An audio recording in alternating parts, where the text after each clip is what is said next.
benden? Ne istedin benden?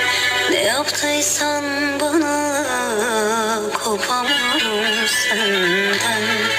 Ağlamak yetmiyor bazen, acılar dinmiyor zaten. Öyle derin yarım ki yıllar geçse de